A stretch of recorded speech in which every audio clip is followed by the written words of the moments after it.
clear about, make sure I understand what we've talked about so far.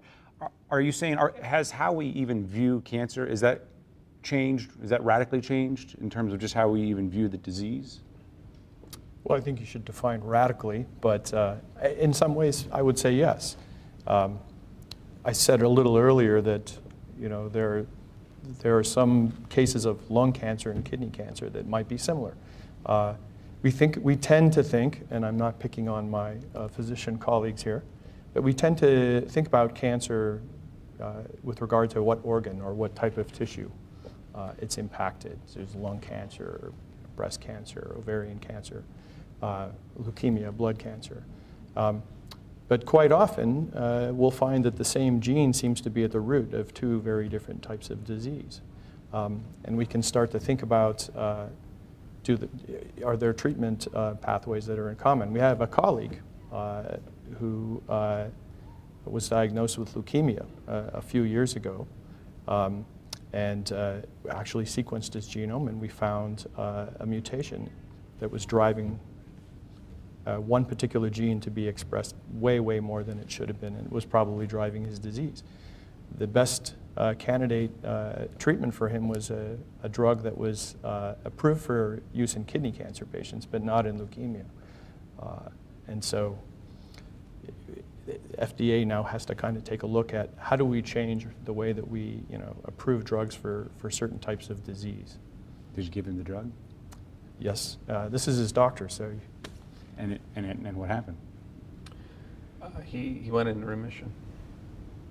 Is this kind of what we're talking, there's a Time magazine cover article where they have two women with the same type of brain tumor. One receives traditional treatment and the other receives individualized treatment. I've seen individualized talked about. What does that mean? Is that what we're talking about here? Yeah, I think so. I mean, when you look at the DNA of a particular cancer, you begin to understand details about that specific cancer, what drives that specific cancer. And oftentimes those insights do provide the opportunity to use personalized therapy. So, we know that normally you treat breast cancer with these specific drugs. But if you know what's driving that breast cancer through sequencing the DNA or other insights, then you might say, oh, those drugs aren't going to work. Let's try different medications. So that's beyond the concept of personalized medicine, I think. Tailoring therapy to the particular cancer. It sounds expensive, or is it? It's not necessarily. Not necessarily. I mean, and in fact, it may be a way to save money, because if you can choose the best and most appropriate therapy, it's going to be more successful and less expensive in the long run. I know research takes money, though. Is that fully funded? And that's a loaded question. But what is the state of research as you see it? Well, it's way underfunded. So you asked earlier about a visit from one of our senators. I mean, this was part of the message, is that we're doing great things here. The NIH and the National Cancer Institute have been very supportive of a lot of the work, but there's so much more to do, as John was suggesting earlier. Back to St. Louis for just a second. Is there some sort of momentum here that goes beyond having the two medical schools, or is that what's driving a lot of what we see in terms of the work that we're doing? We're going to hear more later about some goggles that help the doctors see the cancer and other things we're going to talk about. But what's going on in St. Louis?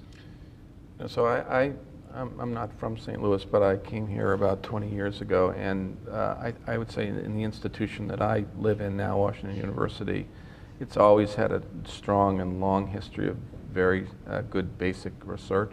So it's always been a very strong basic research institution. Actually, 20 years ago, I think the translational research apparatus or infrastructure was underdeveloped. And I think that what's been a most unique aspect of growth here is that the basic science productivity has remained steady or improved, while the translational and clinical infrastructure has really boomed. And so you need both, right? Because you get insights into the biology of the disease from seeing a patient.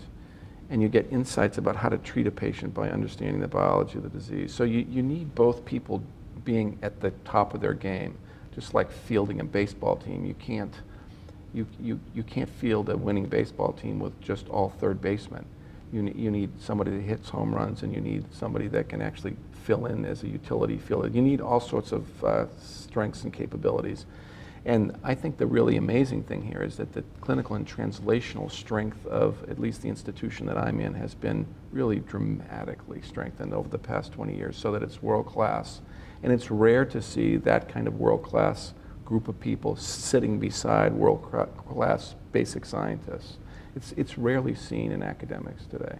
One last question is just, I think a lot of people who have been personally touched by this would want to know, are we close to something significant? Are we 5 years? Do you even like to talk in those terms? 10 years, 15 years from now, will we not be seeing 1.7 million Americans diagnosed in a single year?